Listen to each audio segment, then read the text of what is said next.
বিবাদ আছে, বিবাদ থাকবে। মুখ খুলতে ইচ্ছে করে না আজকাল, আমার কোনো ব্যাপারে মাথা ঘামাতে ইচ্ছে করে না। কেননা মানুষ সব সময় একে অপরকে আমরা ছোট করার জন্য উঠে পড়ে আছি। মানুষের কিছু বলতে ইচ্ছে করে না,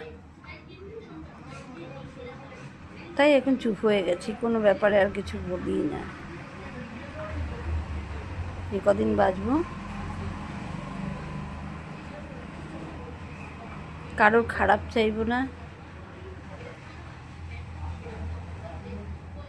কারোর মন্দ গাইবো না।